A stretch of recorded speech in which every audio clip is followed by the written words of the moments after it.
Hello and welcome to a brand new episode of Black, White, and Red All Over. I'm Victor Dandridge, the hardest working man in comics. Ryan Seymour, king of Comic Town here in Columbus, Ohio. Woohoo! We are back for another week. We're going to read, review, and recommend some great books for you. How's your week been, man? Pretty good? Pretty decent. Yeah? Pretty decent thus far. Not too bad, not too bad. By any chance, did you get to see Ant-Man Wasp Quantumania yet? No. Then I won't talk about it. Fair. I won't talk about it at all. No, because that's rude. Just know that it came out, so hopefully you guys got to see it. If so, without doing any spoilers, be in the spirit of the show, did you like it? Just curious. Yeah. You know, how's Phase 5 kicking off for you? It's a good question. Are there any shows that you're watching right now that are in the geek space that are kind of cool? A lot of stuff I'm watching is rewatching in preparation for. Oh. It's like rewatching Mando. Okay. Although I've been digging some Anne Rice stuff from the Immortal Word. stuff. Yeah, Interview with the Vampire has been excellent, and Mayfair Witches also. Okay. So if you're into that kind of thing, Big really stuff, big solid. stuff. I have to hype up and recommend Moon Girl Devil Dinosaur. Did that start? That did start, sir. Okay. And let me tell you, amazing. Absolutely amazing. I think it just dropped on Disney Plus. Okay. But if you have Disney now, which is free to download, you can see it on there as well. Very So, cool. Very cool. sweet. Very sweet. And Marvel actually has a Moon Girl Devil Dinosaur comic coming out right now. It's only up to issue 3. Come on, jump on that. This is perfect segue, communication between media.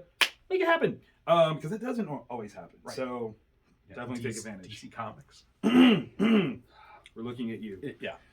Okay, so on our good reads that you should read, we've got one that's the One same. that's the same. Just one. Yeah. So you want to kick us off? Ooh, okay. All right. From Got a Dark lot Horse of colors Comics, over here. right? Blue Book. Project Blue Book is what it's from. James Tinian the third. Okay, that already says something. Yeah. Or the fourth. Jesus, I'm stupid. Art Michael Avon Oeming. So like Word. like Holy crap. an Okay. amazing writer, an amazing Oh. artist. It's freaking beautiful. Of course. Like, Look at it. yeah. Mike's art Why didn't I read is that? always amazing. James's writing is also, as we'll get into in here a little bit, is also always amazing. And this one's got 2 stories in it. The first one is the beginning of the encounter with Betty and Barney Hill.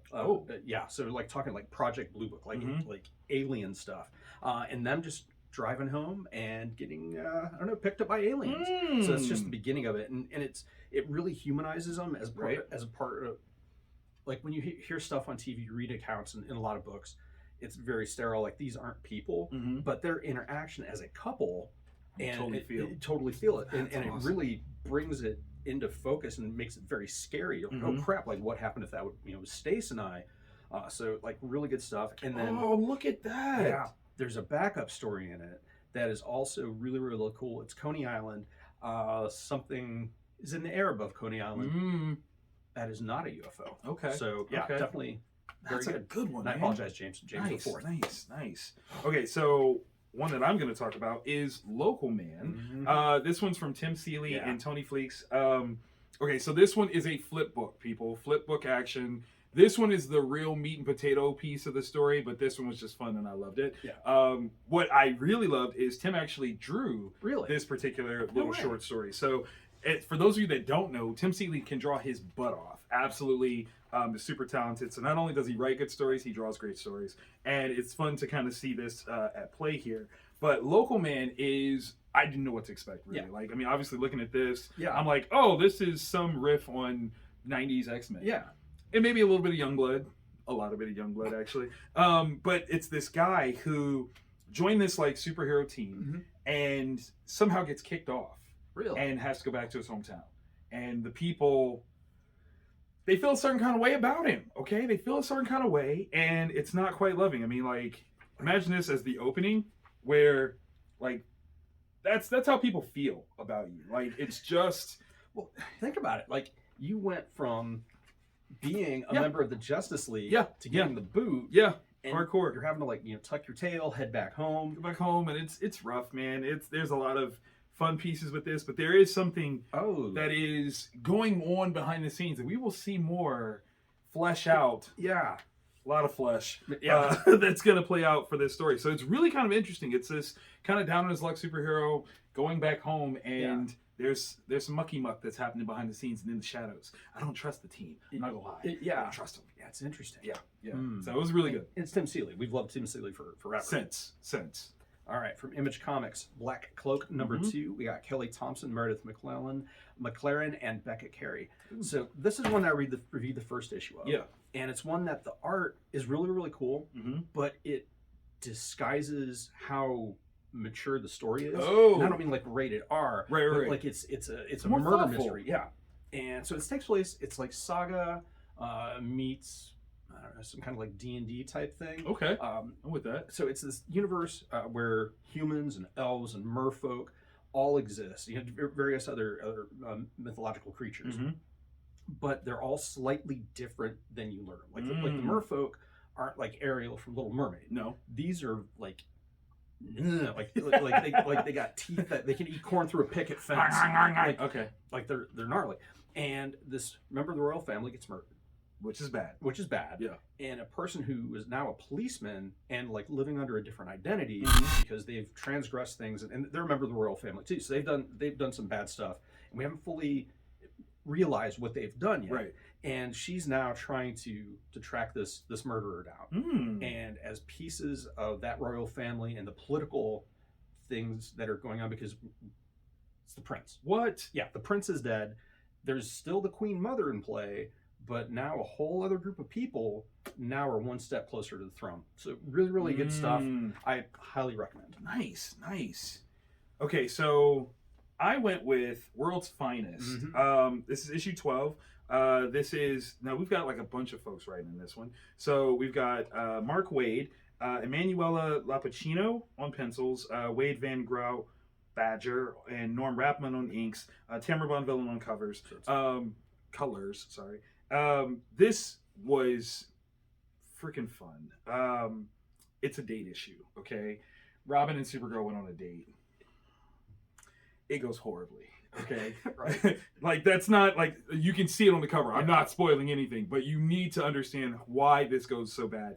And it's so funny because there's some aspects of it where I want to argue, like, no, Dick wouldn't do that. But then I'm like, who am I to argue with Mark Wade when it comes to how Dick Grayson would respond? Foolhardy. Foolhardy. But this is such a cool sort of interaction. I never thought about like Dick Grayson and Supergirl, and Their circles would cross a lot. but I never thought like how they would actually interact. Yeah. Like it just never was a thing for me. And it's so kind of funny because we got Batman and Superman, we got the Super Sons, but what happens with the first generation of that? Yeah. Like, do they like each other? Is it cool? I don't know, but we really kind of see why that's never actually been a long-standing situation in this. Nice. And I like it. Yeah. It's such a cool 80s movie gone awry, Okay. but it works. It works so well. So please read that. I think you'll love it. Yeah. It's good times. If you've been sleeping on World's Finest, Wake up. Yeah, it's Wake so up good. now. I can't wait for the trades to come out. I don't believe the first one's come out yet. Not yet. It's so good. It's got this real like Silver Agey kind of vibe to it. Each of the stories are almost completely self-contained, but they're linked just enough. Just a little. And there's different plot twists that Mark throws our way. I love it. Yeah, good stuff. Absolute goodness. Okay, bringing back James Tynion IV. Yes. For the 5th time. Like, that's just, he's so good. Something is Killing the Children. Issue 29. Werther Deladera, Miguel Muerto. Okay. This one's a quick read. Yes. But we really need to understand the level of machination in politics at play here. Yeah, because that's where we really start to get this glimpse of Yeah. how the houses kind of vie for power and how they deal with internal issues. Yes. And this is both brilliant and scumbag. Ooh, so bad.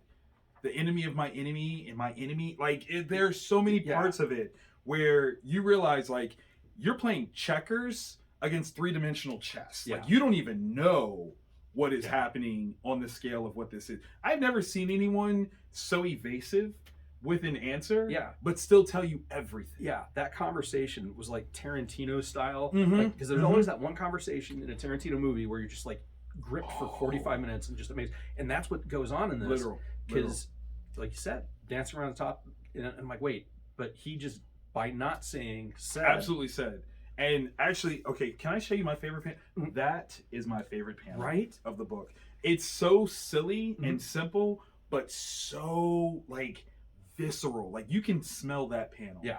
And you'll know which one I'm talking about because you'll get it's there. just oof. I appreciate the opportunity that Erica takes in this one. Yeah. That's some gumption. Right. You got a deal, right? She's so smart. Very, very smart. If you guys don't remember from the last issue, Erica's put in this horrid situation where she had been detained, and a new player has come through and made the situation overtly difficult by hurting. No, let me not be. I was going to say by killing a lot of cops and blaming it on Erica. Mm-hmm. And now she's gonna have to deal with the repercussions of that. And man, this is such a good. The way she handles it. Like, so good. Yeah, like, okay, cool. Or, I'm not doing this. And let me figure this out. So, absolutely excellent. Absolutely excellent.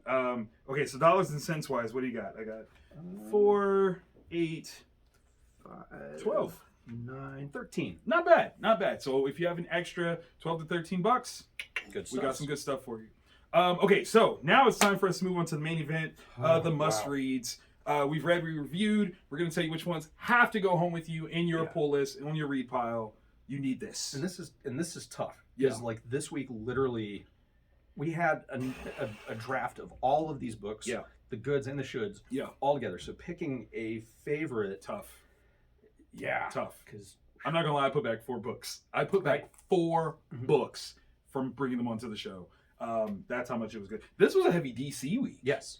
Like, DC. All right, let's start with Superman. Yes, I think because they've been hammering away at this promotion of Dawn of DCeased, the big movement that they're trying to do for 2023, and oh my gosh, Man of Steel back in action. What a way to start this off. Joshua Williamson and Jamal Campbell. First of all, when you open up like that, you're letting us know, like, you get it, that you understand it. No. You believe in Superman. And I appreciate that because I think that's like the key ingredient to writing a good Superman story in this modern age. You have to believe in him. Yeah. You guys definitely do. If you don't, you're just looking for a set piece to have him punch. Yes, and that's not it. That's not him. Not the thing. Okay, so we get this set up, and let me tell you, on a writer's level, Josh, I hate your guts. Because I was in this space where I was like, you know what, if I ever got to write Superman, you know what I would do? And you're doing it. So, but thank you. Way to let me know that my thought process is the right one because you're already there. Yeah, because it's one of the powers of Superman that he can't turn off. Like you'll see. And so having to constantly deal with that and his way of prioritizing. And what a smart, like, if there was anyone that was going to take advantage of it, what a smart way to do it. Like, absolutely amazing, super smart. We're getting, I don't want to say necessarily a new status quo, but we're setting the stage here for what is going on in the world of Superman. I fully believe that this is true, that he can do that. Yeah, and if he can't, he can. Yes, he can. Yes, he can. Yeah, there's absolutely. Imagine being those people and having that moment. Come on. Done. Yes, please, and thank you. Like it is, and then like that. Okay, so when I say that you believe in Superman, Josh, it is the second Polaroid down that says how much you truly believe in him, because that's the most Superman thing. Yeah. Perfect. Absolutely perfect. Amazing. I love this.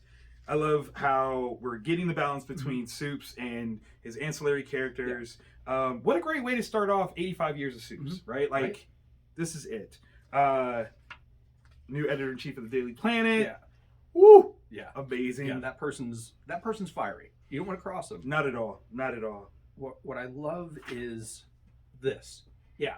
It's a chess move. Yes. And I don't know. Yes. Is it a move by a friend or a move by a foe? Yes. Yes. And all of the above.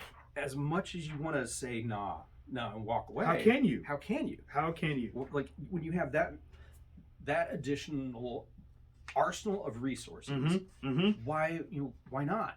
Like, why? I understand why you would, right? But with what this is offering, how could you? Like, literally, how could you? I love the way this is being set up. This is turning into a threat level worthy of Superman. Like Mhm. it really is. Yeah. And it's not about necessarily making the world at stake, Mhm. but Superman's world Yeah. at stake. And that's because that come on, there's nothing good about that. right. Nothing good can come out of that at all. Yeah. Except for stories. Some really yeah. good stories. And those two, the two final pages too. Mm. So it's one, if you've been wanting to jump on a Superman title and you've decided not to jump on action, you really need to jump on action also. Yes, you should. This is such amazing jumping on point. It is so well written. Yeah. The art is so amazing. And I'm buying Can't this lose. without question. Yeah, that's going down. You want to keep the DC train going? Yeah. Let's do it. DCeased, 6 of 8. We're almost at the end. Right? Oh God, War of the Undead Gods. Yeah. Tom Taylor, Mm. Trevor Harrison, Mm-hmm. Andy Lanning, Mm-hmm. Rain Barreto. Wow, what are y'all doing to us? Okay, I can't handle this kind of emotion. Yeah. Okay, I really can't. Like my therapy bill, I'm sending to you. Okay, so the universe is almost SOL. Okay, Mhm. like Darkseid has conquered so many different things. The anti-life equation is now fully under his control. He has infected some of the most powerful beings ever. Yeah, not just him, the New Gods also. Right. If you're not familiar with the New Gods, they are as equally powerful as Darkseid. Mm-hmm. Mm-hmm. It's just they're supposed to be good, but that is over. Yeah, that's done. That's done. In the last issue, we saw one of the literal most powerful beings in existence, Mhm. not just our existence, but existence infected Mr. Mixus Spitlick, the fifth dimensional imp. And who on God's good earth universe, if you will, could face that? Well, there is an answer to that question. Who does show up at the last issue, but I'm not even gonna say it. Yeah. You gotta get back into it. The ups and downs, the character moves, all the things that Yeah, because that's one of the things they're so adept at with this Yes. series is giving us hope, taking it away, but then giving you hope again. Just a little big dose of it. There is a sequence Oh, of loss and I don't even know, like perseverance and determination. Like there's so much. It's absolutely brilliant. This, I need this as an animated series, just so I can feel all that is happening. I just need to feel it. Like I'm already scared of it, but this, man, because that's this needs to be an animated series, not just this volume, but the entire thing. Just do it as a series of 30-minute, 20, whatever it breaks down to, because it is so awesome, and it will mature readers like adults, like we will eat this up. And if you haven't been reading the DC stuff, you really need to, because it isn't just a zombie apocalypse, except we stick in DC characters. It's something so much more, and oh my gosh, it's powerful. One of the best books going for the last few years. Love it. Because you see, they get the characters. Yes. They fundamentally understand how these characters work, what motivates them, how they would react in these situations. And we're seeing the best of some people, we're seeing the worst of other people. Literally. And the power levels are respected. So no one is playing around like, oh well, maybe they can do this, or maybe they can't. No. This is good stuff. This is good stuff. You want an epic event? That's how you do it. Like that is how you do it. Speaking of epic events, Magic Order Volume 4, Number 2. Mark Miller, DK Ruan. Listen. And if you missed Volume 3, the trade paperback comes out this week also for that. So grab that. First of all, y'all gonna stop disrespecting Edith, okay? Y'all gonna stop, okay? You know how hard it is to find a good librarian? Do you know how hard y'all gonna stop? Yeah. Mark, there is a page that I just turned to it again by accident, and I'm so mad at you because listen. The thing that scares me the most. See, why you gotta I did it, now you're gonna do it on purpose. That's mean. The thing that scares me the most in horror movies is when somebody does something normal, but they do it abnormally, right? That's what that feels like. That's what It's so gross. I hear like noises. Stop. Well, Stop. like, Stop. That's not okay. ASMR. It's just terrible. I don't like it. Okay. What makes it extra messed up to me? Yes. Is the relation between the characters. I'll say it that way. Absolutely. You're going in and you're like, okay, it's this person, and things should play out this way. And when it turns into torture, like absolute torture for the reader also. Pure torturousness. Okay. Yeah, there's so many like there's so many gross moments. There are like, wait, why was this the gross one? And why? Like, DK, were these your idea? Of course. For like, okay, this is what's going to happen, and you're like, oh yeah, this is how it's going to look. This is how it's going to look. Like, you know, can you draw that? And it's like, watch me. Yeah. Because there's 2 or 3 moments where the real magic of this universe, where things don't function, like the real magic, the dark, evil parts of the magic, yes, you could see happening. Absolutely. Absolutely. I'm very impressed with the nobility of a certain character that is shown, who by all rights could be bitter, you know, sore, very upset, and just the idea of how stalwartly they still support the cause. Yeah. I got like that's a beautiful thing. Yeah. Literal beautiful thing. But yeah, no, that was not the death that person deserved. Not at all. And I refuse to accept that is not at all the end. And what's crazy is, so the way that this issue ends with certain people, we already had it like teased how big this could get. Yeah. This is like John Carter Mars level growth and possibility. So like this is kind of nutty with where this can go. Especially because we know the power level of the various individuals in this whole situation. And I can't that is going to be when that lid is taken off that jar.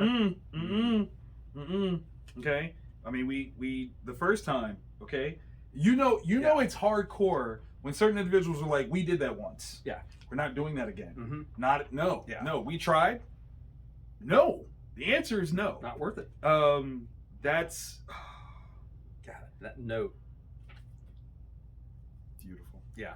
Absolutely beautiful. So this if you've not been picking up any Magic Order along the way, it is about a family called the Moonstones. That's right. And the Magic Order is a group of magic using individuals that basically police our world to prevent the bad things from happening. Yeah. Because there are monsters. Of course. There is dark magic. Yeah. There are other civilizations that have magic that don't like us. Right. And they're there to protect us and to keep things from becoming public knowledge. Exactly. Because, like some of the stuff that we see, we could never deal. Yeah. Be done. Like, oh, right. So, but what happens when you have an organization like that and internal politics have to be accounted for? We're seeing through the series, long-term histories, rivalries that have popped up, and rule breakers getting their comeuppance on the different things that are supposed to happen. So it's kind of amazing. Yeah, it's good stuff. Amazing. And the first 3 volumes, they're in trade paperback now. We'll have to wait till this volume's over to get another trade paperback, but it's coming. Start picking it up. Contact your local shop, and I highly recommend. Make it happen. Oh my goodness, so many good books. I know I liked a whole bunch of it. We hope that you liked it. So if so, click that thumbs up, let us know, send that algorithm out there so we can shoot this to as many different comic book readers as possible. We want to recommend even more to everybody out there before you hit your new comic book day action. Heck yeah. And we do this every week. So hit the bell for the subscription. Yep. And we'll drop into your DMs every Wednesday. Every Wednesday. We're here for you. At least we try to be every Wednesday. Yeah. Sometimes we're caught up in a magical warfare and it's a little late. But it's because we are not allowed to use our powers for personal gain. It's a thing. Yeah. It's one of the rules. Yeah. Sorry. Yeah. Thanks, Timmy. Yeah. The peanut butter incident will not be forgotten. Come on, but we said we weren't going to talk about it anymore. But we haven't forgotten Tim. Damn him!